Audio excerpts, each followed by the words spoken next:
Esordio con vittoria e anche con porta inviolata per Paolo Mauro, che salutiamo, e partiamo subito dalla mia domanda. Una vittoria con il risultato di 12-2 molto sonora. Che gara è stata? Buongiorno a tutti, è stata una gara, una bella gara, magari noi siamo stati un po' favoriti dal fatto che comunque il Favignana era decimato, comunque ragazzi che hanno messo in campo tanta grinta e tanta voglia. È stata da noi, per quanto riguarda noi, è stata una partita ben giocata, tutti i gol, nessun gol è venuto a caso, sono stati tutti gol costruiti dall'inizio. Il risultato 12-2, non c'è altro da aggiungere, è stata veramente una bella partita. Secondo tempo lascio il posto a Giovannino, un portiere in crescita, un portiere che sta facendo bene, ha fatto bene il secondo tempo, ci si augura che possa crescere tanto.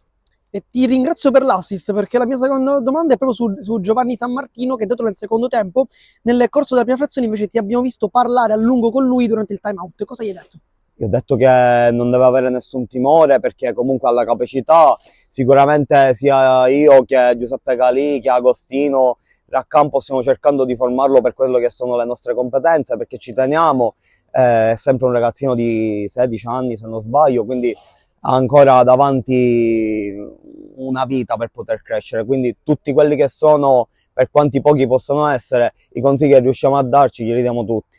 Adesso invece parliamo un po' della scorsa partita, sconfitta con l'Altofonte. Oggi invece si torna a vincere. Quanto è stato importante per il morale? No, importantissimo per il morale. La sconfitta all'Altofonte ha dato solo una rete di differenza, alla fine hanno avuto la meglio gli avversari, anche perché comunque quella è casa loro, è il loro campo. Il Palacanino lo conosciamo tutti, è un campo abbastanza ostico, a maggior ragione se ci gioca l'Altofonte, dove sono comunque tutti molto rocciosi, molto fisici, non ti danno la possibilità effettivamente di giocare. Adesso invece diamo uno sguardo alla prossima partita contro il Sicilia Futsal, una trasferta quindi lunga perché si va a Castelvetrano. Se conosci gli avversari, come la imposterete? Sicuramente l'obiettivo di ogni sportivo, ogni squadra, come ho già detto, è uno, perché altrimenti non si fa sport, cercare di vincere sempre. Noi prepareremo al massimo e con tutta l'esperienza di mister Natale Gentile prepareremo al meglio la partita per andarla ad affrontare, si punta alla vittoria, poi il campo parlerà.